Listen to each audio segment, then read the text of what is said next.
Hey everybody. Today we're going to be going over the first three chapters I have so far of my dissertation. And the title that I have so far is Leading Through Change, the Significance of Supervisory Adaptive Leadership Behaviors and Their Impacts on Police Officer Morale at Municipal Police Departments within the Inland Empire. So just an outline of the presentation. Obviously, chapter one, I'm going to go over the introduction.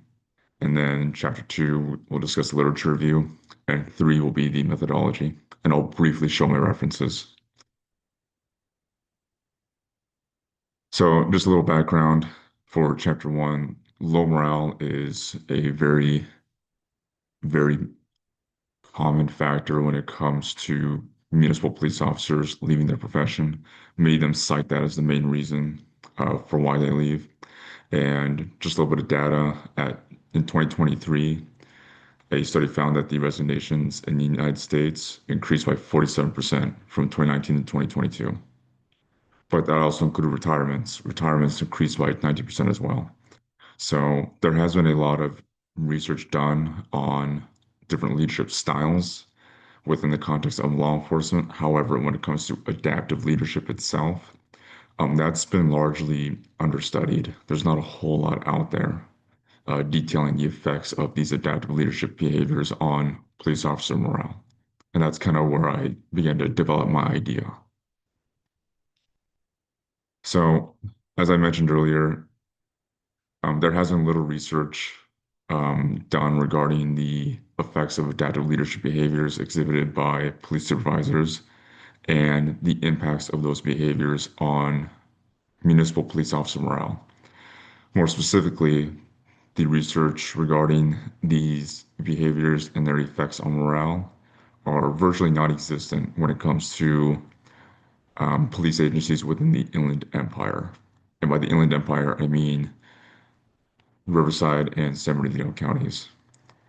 So basically, I wanted to investigate and provide more insight into the level of impact that supervisory adaptive leadership behaviors have on police officer morale within municipal police agencies in the Inland Empire.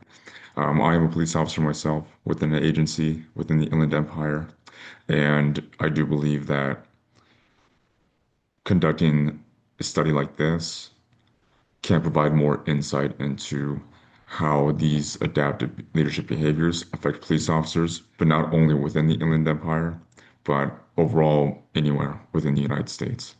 So I had two main research questions, and first one is, as you can see, to what extent do supervisory adaptive leadership behaviors impact police officers' morale at municipal police departments in the Inland Empire?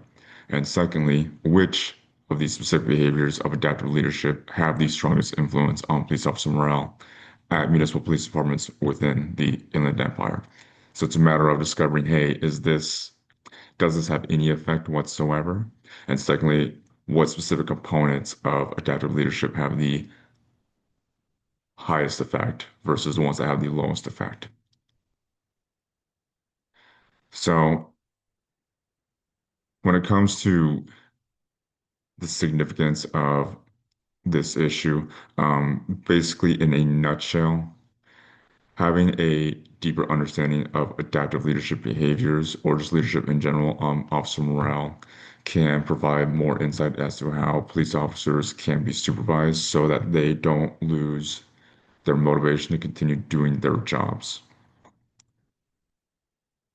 Ultimately, we want the most effective police leadership that we possibly have. And the reason why we want that is because we want police officers to remain within the profession. We don't want them to leave because they felt like that they weren't being supportive or that they were being led by poor leadership. Just some relevant definitions of what I'm discussing. Morale, obviously, it's going to be the mental and emotional condition or the enthusiasm for somebody to complete task at hand. Municipal, that just pertains to like a town or a city. And Inland Empire, as I mentioned before, is going to be more about the Riverside, excuse me, within the agencies within Riverside and San Bernardino counties.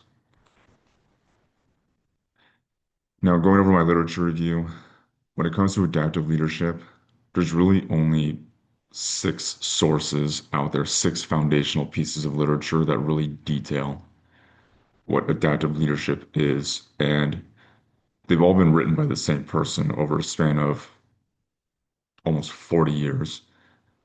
And obviously they're listed here. There are three books and three articles. There have been other pieces of literature that have been written about adaptive leadership, but it's not really foundational, and it's just more of how adaptive leadership is done.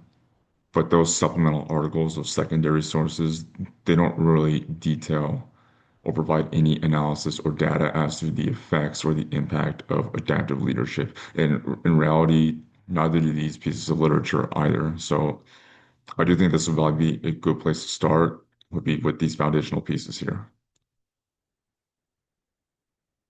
So in a nutshell, this is what adaptive leadership is. It's more of the framework and how it's implemented as articulated by Ron Heifetz, who is the main proponent of adaptive leadership. He's the one who wrote all those foundational pieces of literature.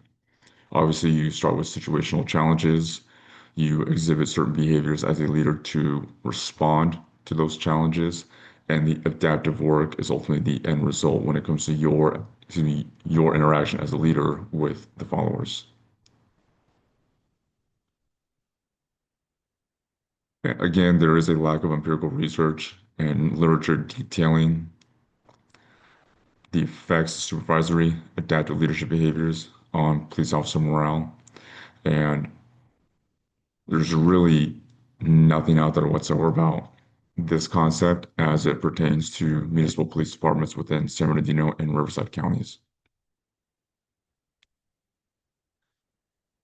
So, in a nutshell, when it comes to my purpose statement, I want to discover how supervisory adaptive leadership behaviors, as perceived by municipal police officers, impact their morale, and more specifically, which of these behaviors have the highest and lowest effects.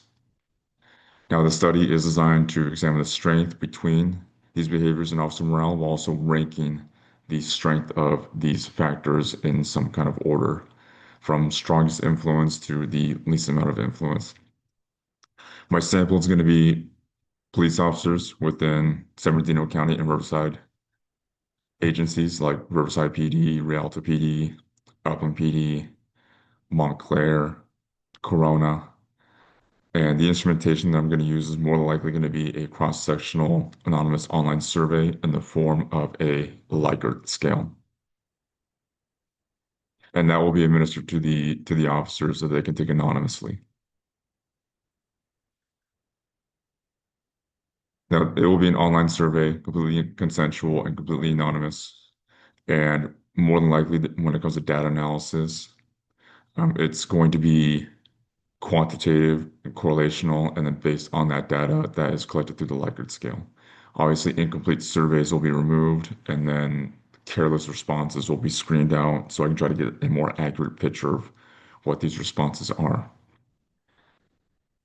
My only limitation I can foresee so far is that many officers are reluctant to even participate in studies like this because for a lot of them, their relationship with their leadership can be kind of touchy and complicated.